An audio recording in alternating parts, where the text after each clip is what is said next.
เข้ามาได้ครับซื้อก่อนใช่ปะเป็นแนวสุดท้ายก่อนครับซื้อก่อนเนาะอันนี้เลยใบกัน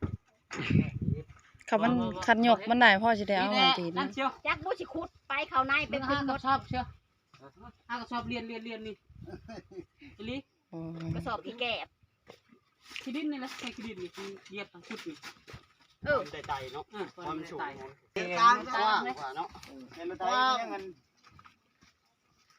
ขันพังกันมันก็ดูโตยิกขึ้นแล้วก็ห้องยิกขึ้นแล้วก็ห้องนี่ต้นนี้แล้วจะไปได้วิเชยเลย